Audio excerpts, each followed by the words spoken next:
రాస్తున్నారు. రాముడు చెట్టు చాటు నుంచి వాలిని సంహరించడం అధర్మం కాదా, తెలియజేయగలరు అని అడుగుతున్నారు. రామో విగ్రహవాన్ ధర్మ. ఈ మాట అన్నదెవరు? మారీచుడు, రాక్షసుడైన మారీచుడు అన్నాడు. ఒకసారి బాలరాముడి చేతిలో ఉన్న బాణం ద్వారా ఎక్కడికో విసిరి కొట్టబడినటువంటి వాడు తరువాత రాముడు ఎట్లా ఉన్నాడో చూద్దామని చెప్పి ఇప్పుడు పెద్దవాడయ్యాడని చూద్దామని చప్పుడు కూడా దెబ్బతిన్నవాడు.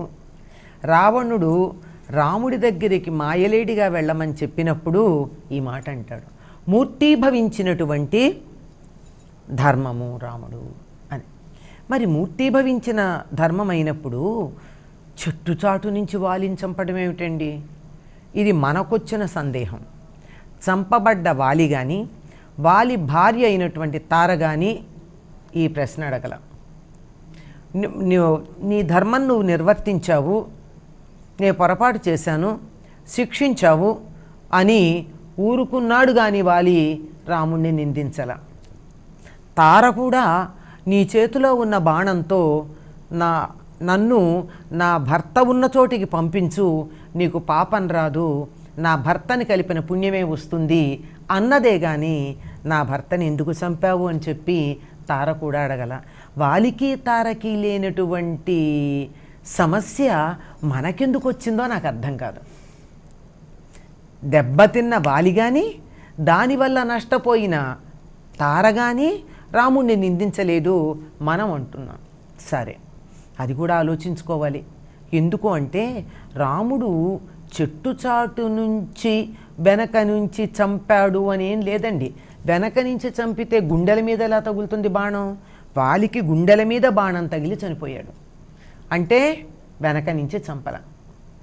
చెట్టుచాటు నుంచి అంటే ఎందుకు అంటే వాలి చేసినటువంటి పనికి అటువంటి శిక్ష తగి ఉంది. వాలి మృగాన్ని వేటాడచ్చు, తప్పులేదు, రాజు వేటాడచ్చు, ఇది ఒకటి.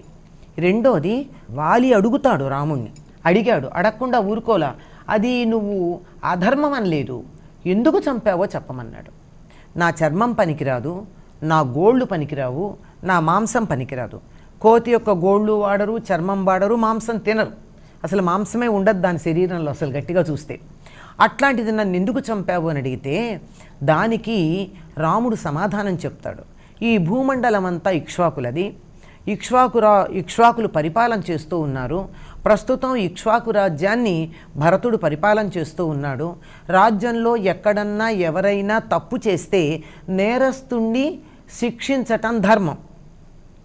నేరస్తుణ్ణి ఎదురుపడి యుద్ధం చేసి నువ్వు నేను ద్వంద్వ యుద్ధం చేద్దాం, ఆ ద్వంద్వ యుద్ధంలో నువ్వు గెలుస్తావో నేను గెలుస్తానో అని అంటారా నేరస్తుణ్ణి? నేరస్తుడికి ఏం చేస్తారు? శిక్ష వేస్తారు. పైగా ఆ కాలంలో శిక్షలు ఇప్పట్లాగా సంవత్సరాల తరబడి సాగేవి కాదు. హాయిగా తప్పు చేస్తే కొన్ని నెలల పాటో ఏళ్ల పాటో జైల్లో కూర్చుని రాజభోగాలు అనుభవించవచ్చు అనేటటువంటి పద్ధతి లేదు. ఎక్కడికక్కడ ఇన్స్టంటేనియస్ అంటారు, అంటే తక్షణము ఆ చేసినటువంటి నేరానికి శిక్ష పడుతూ ఉండేది. అయితే నేరస్తుడు నిజంగా నేరం చేశాడా లేదా అన్నది ఇప్పట్లాగా ఇంత ఆలోచన అక్కర్లేదు. ఆ రోజుల్లో వాళ్ళు బాగా తేలిగ్గా